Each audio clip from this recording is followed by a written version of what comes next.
Ouh, il y a quelqu'un là-dedans? Oh, coucou. Tu m'écoutes? Non, parce que, je sais pas moi, je donne des conseils, mais est-ce qu'il y a quelqu'un qui m'écoute? Tu les appliques au moins? Non, ça sert à quoi que je te fasse toutes les vidéos que je fais si tu fais jamais rien? Bref, dans cette vidéo, je vais te donner 4 conseils. Et j'espère que tu vas au moins en appliquer un, peu importe ta situation. J'espère que dans les 4, tu vas appliquer un de ces conseils. Et si tu suis ces conseils, ça va changer concrètement ta vie d'investisseur. Soit tu vas prendre une autre direction, soit tu vas avoir de nouvelles opportunités. Donc vraiment, l'idée des 4 conseils que je vais te donner, c'est que ce sont bien évidemment, comme tu as vu dans le titre, des conseils, des exercices que tu ne fais jamais. Et que ce sont des conseils que si tu les appliques, ça va changer quelque chose dans ta vie. Allez, on est parti avec le premier, ok? Et c'est en fait aller chercher un nouveau banquier alors que tout va bien. Je vais juste écrire nouveau parce que ça ne rentre pas. Donc, tu as bien compris l'idée. Tout va bien dans ta situation. Ton banquier te prête de l'argent. Tu ne te poses pas de questions sur le partenaire avec lequel tu travailles. Eh bien, tu vas aller en chercher un nouveau. Et d'ailleurs, c'est un exercice que tu dois faire quand tout va très bien. Et là, j'ai tout de suite un premier point d'attention à souligner qui est très important. Pour l'occasion, tu vas créer un projet sur lequel tu vas t'appuyer pour tester le banquier en question. Et attention, donc le point d'attention est bien ici surligné. Je ne parle pas ici de mentir, mais bien de tester le nouveau partenaire. Et juste pour qu'on soit bien d'accord de ce dont il est question dans cette partie-là. Sur ta semaine, ça c'est le trait que tu vois là, c'est une semaine de ton travail, j'en sais rien. Tu vas prendre 3, 5, 9, 15 rendez-vous avec des partenaires bancaires que tu vas rencontrer en mode audition. C'est-à-dire que tu ne vas pas les voir comme si tu leur demandais quelque chose. Tu vas les voir comme si eux passaient un entretien d'embauche. Je te rappelle que tu as un projet dans les mains et que ce projet te sert à les tester. Donc on est bien d'accord que la position, elle est très différente. Tu as l'habitude d'aller voir les banquiers en mode « je demande » / ils acceptent ou refusent. D'accord? Accepte, refuse. D'accord? Et toi, c'est « je demande ». Et aujourd'hui, en fait, la situation dans laquelle je te demande de te mettre, c'est de te placer de ce côté et de les mettre volontairement de ce côté. Pendant l'entretien, si le banquier en face fait une faute, tu la lui signales. Si le banquier en face n'a pas les bonnes réponses, tu le lui signales. Et si à un moment donné, dans l'entretien que tu es en train de passer, il a la fausse impression qu'il est en position d'accepter et de refuser, tu lui rappelles que pour toi tout va bien et que tu n'as pas besoin de lui. Qu'aujourd'hui, tu es en train de le tester comme un nouveau partenaire. Tu dois inverser les rôles et que c'est toi qui dois accepter ou refuser le futur partenariat que tu es en train d'essayer de mettre en place. Tu cherches un partenaire d'affaires. Ça, c'est très important. Et comme on est dans une démarche où malgré tout, je te demande, je vais dire d'avoir une certaine intensité, tu ne vas pas hésiter à consulter tes amis, tes collègues pour voir avec qui ils travaillent, pour avoir beaucoup de rendez-vous. Tu ne vas pas hésiter à faire marcher tes relations pour aller voir eux aussi avec qui ils travaillent. Bref, tu vas ratisser extrêmement large pour accumuler comme ça un maximum de rendez-vous jusqu'à ce que tu trouves le fameux partenaire que tu cherches d'affaires. C'est très important. Donc encore une fois, ce n'est pas un exercice facile parce que beaucoup de personnes sont en position de demandeur face à leur banque. Là où je te demande, à l'inverse, de les mettre eux en demandeur. Il faut qu'à la fin, tu leur demandes « Est-ce que vous avez envie de travailler avec moi ?» Et si le banquier en face te répond, parce que je sais qu'il y en a qui vont vous le dire, « Oui, votre endettement !» Tu dis « Monsieur, ce n'est pas un problème. Vous n'avez pas bien compris la situation. L'endettement n'est pas un problème. Pas pour moi en tout cas. Peut-être pour vous, mais si c'est un problème pour vous, c'est que vous ne savez pas faire votre métier. Tu es en position de demandeur. Et c'est un exercice très intéressant que tu ne fais pas Pour la simple et bonne raison qu'en fait, tu es toujours en demande et tu as une appréhension avec eux et tu as du mal à te mettre en position haute et à les placer eux en position basse, position dans laquelle tu devrais les mettre. Je te souhaite de faire cet exercice. Deuxième exercice, un exercice de stratégie qui consiste à prendre un échantillon des biens que tu as déjà achetés. Alors moi, je vais écrire ici le chiffre 10. Parce que nous, quand on a fait cet exercice, parce que tu verras à la fin, je te dirai les exercices que j'ai fait ou pas, j'estime en tout cas, me concernant, que sur une dizaine de biens, tu peux arriver à tirer des conclusions. De façon aléatoire ou pas d'ailleurs, parce que bon, en fonction de la taille de ton patrimoine, on peut peut-être, je vais mettre des guillemets, déjà si tu as une dizaine de biens, bravo à toi, peu importe. Ici, j'écris le chiffre 10, mais ça veut tout dire et rien dire. Tu peux remplacer ce chiffre par ton expérience, c'est valable aussi. Si tu as acheté 8 biens dans ta vie, c'est très bien. Si tu en as acheté 4, c'est très bien aussi. Tu prends ces biens et tu vas les ordonner ou les isoler. Alors moi, je vais rajouter aussi les isoler. Bon, on ne va pas les rajouter, ça va compliquer les choses. Tu vas ordonner les biens par ordre de temps passé. Donc en haut, tu mets ceux ici où tu passes le moins de temps. Décidément, le moins de temps passé au rapport de l'argent. Voilà, on va faire des petits symboles, ce sera plus facile. En rapport de l'argent. Et au fur et à mesure que tu descends, eh bien, ici, tu vas avoir passé un peu plus de temps qu'au-dessus. Ici, un peu plus de temps qu'au-dessus. Et ici, encore plus de temps qu'au-dessus. OK? Et toujours pareil, en rapport. Je vais y arriver. Hein. Voilà, moi je préfère quand il y a 2 barres, même si je sais qu'il n'en faut qu'une. Voilà, ok. Donc voilà comment tu ordonnes tes biens. Donc je vais te donner un exemple pour que tu comprennes. Tu as des studios, tu as des P2, tu as des P3, tu as plein de logements, ok? Et tu vas regarder ceux sur lesquels tu passes le moins de temps en rapport à ceux avec lesquels tu passes le plus de temps et en rapport à l'argent que tu gagnes. Donc là, par exemple, on va mettre ici P3, P2 et studio, ok? Et là, qu'est-ce qui se passe? Ta stratégie est en train de se mettre en place. Mais en fait, ici, ça peut être garage. Hein. Tu as compris? Avec un S, parce qu'il peut y en avoir plusieurs. Mais tu fais ce travail. Et c'est un travail que très peu de gens font, malheureusement, que d'observer dans leur patrimoine le ratio temps-argent passé sur le bien pour aller chercher derrière une fameuse stratégie sur laquelle on va poser des actions. Parce que c'est quand même ça l'objectif. Et les actions, c'est quoi? C'est la loi de Pareto. Je prends ce qui marche le mieux, j'élimine ce qui marche le moins bien et je concentre mes efforts. Alors, on va écrire à 80% parce que c'est compliqué d'atteindre le 100% sur ce qui marche le mieux. Et si tu fais cet exercice, je te le garantis, tu vas avoir des résultats que tu n'imagines pas. Vraiment. Troisièmement, attends, je l'écris. Ah oui, quand même. Peut-être que tu te posais la question. Ok?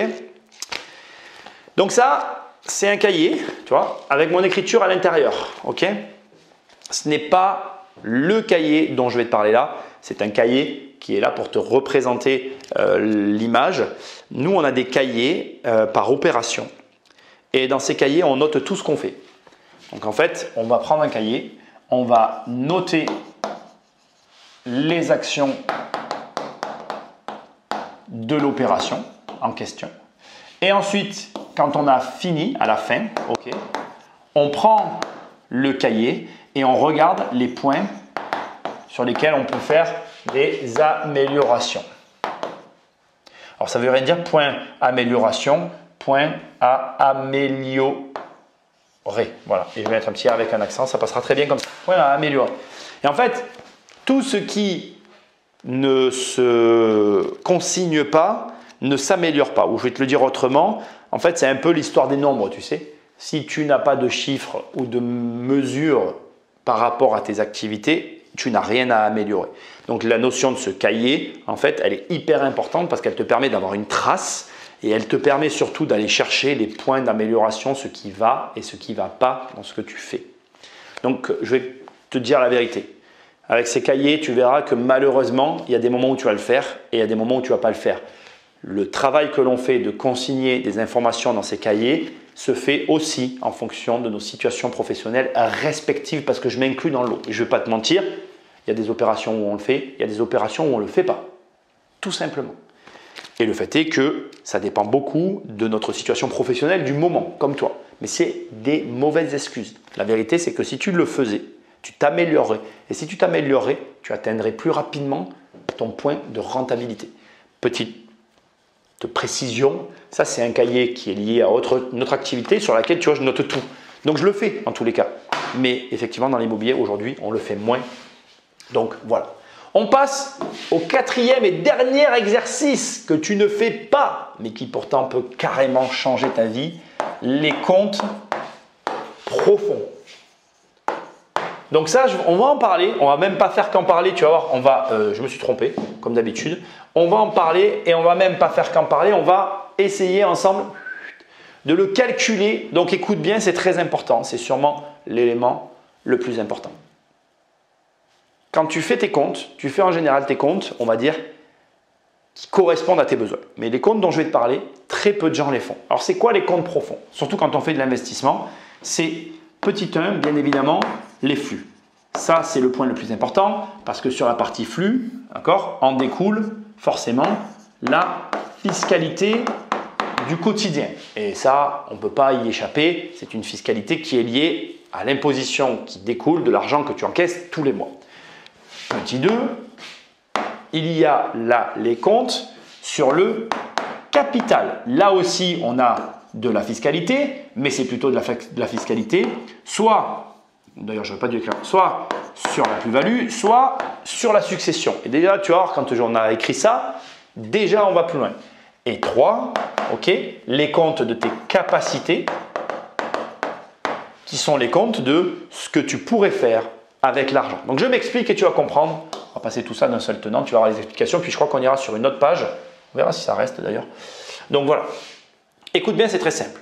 Pour faire les comptes profonds, tu dois imaginer que tu vas tout vendre.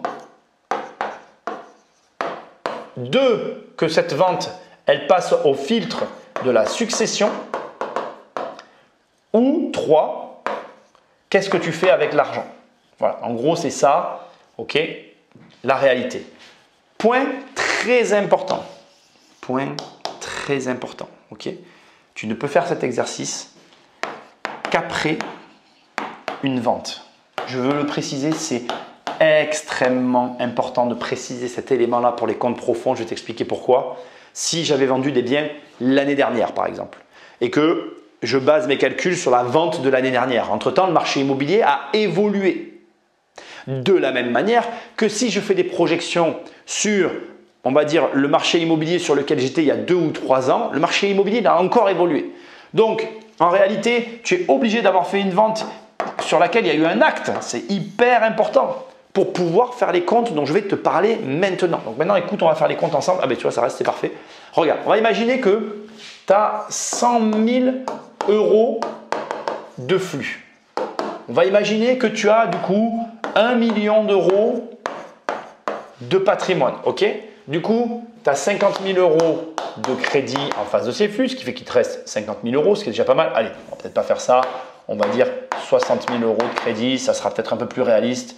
Et ici, on va dire que sur ton million d'euros, c'est comme ça que je vais faire, tac tac, sur ton million d'euros de patrimoine, tu as très précisément, on va dire 700 000 € de crédit, ok?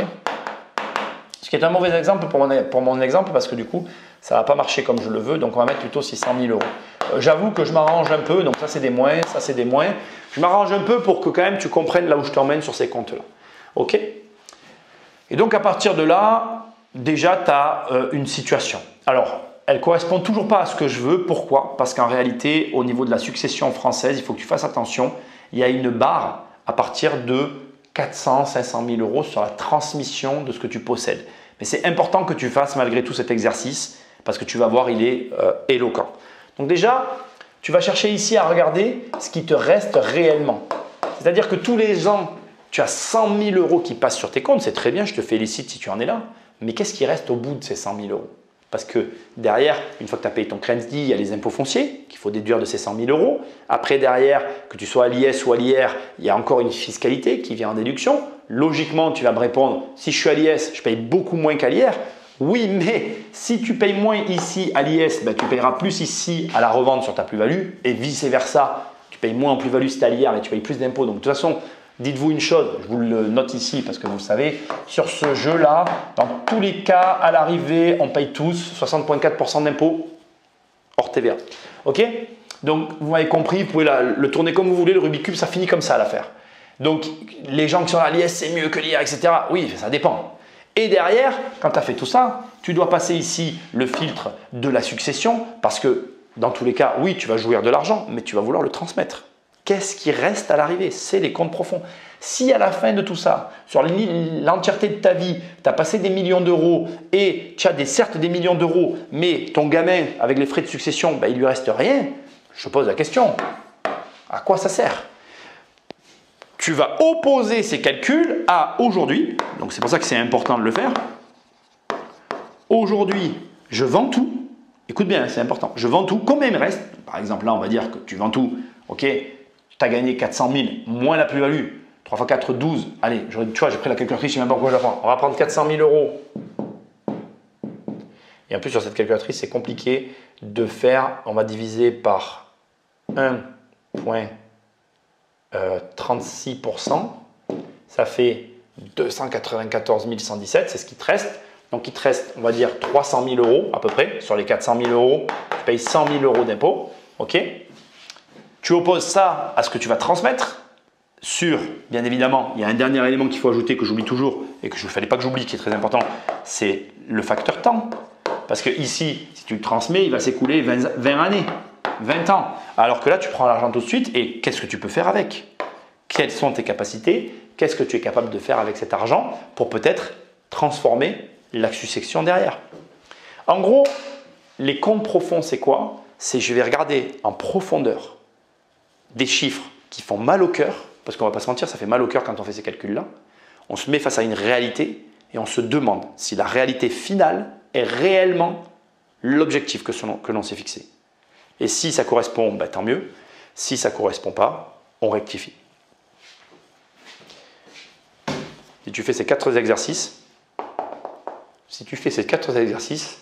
de toute façon, tu verras, tu ne les feras pas pour rien, ça va te faire réfléchir. Je termine en témoignant finalement au travers de ces 4 exercices que je viens de partager avec toi, tout simplement par rapport à ce que ça m'a apporté dans mon patrimoine et dans ma vie. Et on commence avec le premier qui est aller chercher un banquier alors que tu n'en as pas forcément besoin en créant un projet. Le point positif de tout ça, comme je te l'ai dit, c'est que si tout va bien dans ta vie et que tu n'as pas besoin d'un nouveau banquier, tu vas pouvoir te mettre en position haute, ce qui est très important, et tu vas pouvoir trouver un nouveau partenaire avec qui travailler. Le point négatif, et je veux que tu l'entendes, c'est très important, c'est que tous les partenaires, même le meilleur partenaire de ta vie, tôt ou tard, soit finira par ne plus être là, soit finira par ne plus être un partenaire. Et ça, je veux que tu l'entendes. En définitive, cet exercice, s'il n'est pas répété régulièrement dans ta carrière, pas toutes les semaines bien évidemment, ni tous les ans, mais assez régulièrement, je dirais toutes les périodes triennales, eh bien, il n'apporte rien parce qu'au final, les partenaires évoluent et les problèmes restent. Et ça, je veux que tu l'entendes. On finit toujours par avoir un problème avec un partenaire bancaire, même avec l'un d'entre ceux avec lequel on s'entend le mieux.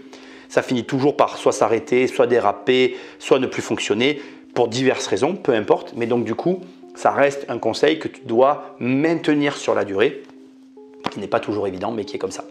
Le deuxième conseil que je t'ai donné, c'est la stratégie où tu vas cibler finalement les biens qui fonctionnent le mieux dans le patrimoine que tu as déjà construit. Tu vas éliminer tout ce qui ne marche plus et te concentrer sur celui qui marche et le dupliquer. Bon, ça, tu sais que je l'ai fait si tu me suis.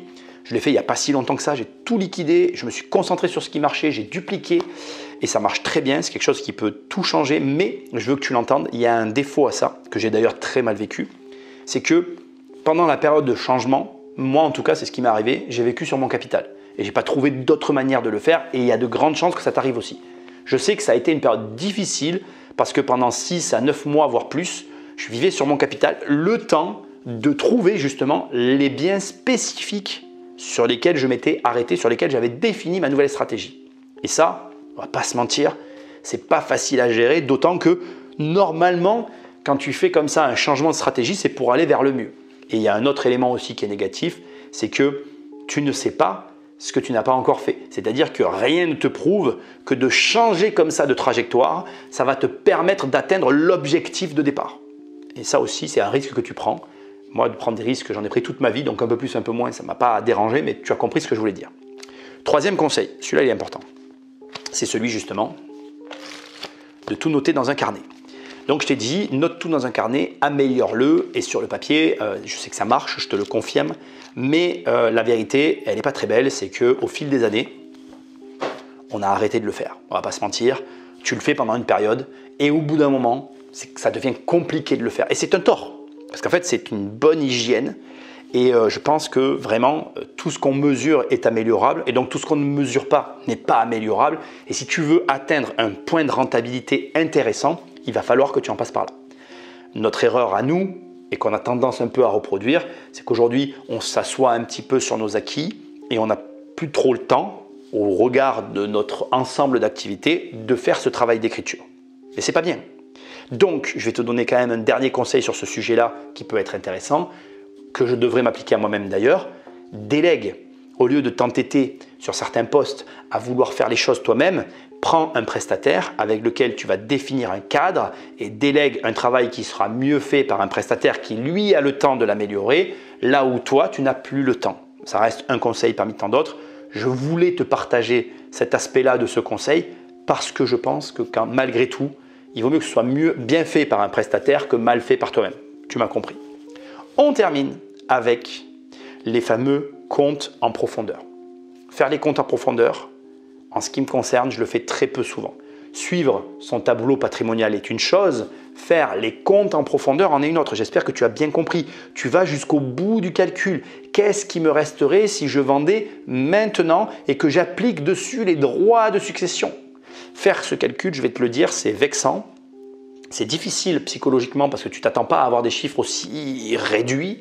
Ça t'oblige forcément à remettre en cause l'ensemble du processus que tu as mis en place pour investir et pour lequel souvent tu es convaincu. Ça te confronte à une réalité à laquelle beaucoup d'entre nous ne veulent pas être confrontés.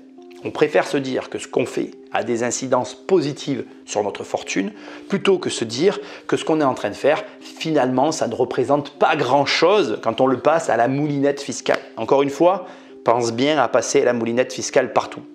Parce que quand tu la passes vraiment partout, il reste vraiment pas grand-chose. Je suis obligé de te le dire. Et ce calcul est très dur à faire parce que précisément, il va te mettre mal à l'aise. Mais c'est ce que tu vas chercher à faire. Parce que parfois, ce malaise va t'amener à des réflexions qui va t'amener au sujet de cette vidéo qui va être rien d'autre que la conclusion, qui va t'amener à poser des actions différentes pour obtenir un résultat différent. Et c'est ce que je te souhaite. C'est le but de tout ça. Fais ces exercices, fais-les sérieusement, parce que c'est en apposant des actions différentes qu'on obtient des résultats différents. Et c'est en apposant des actions. Actions.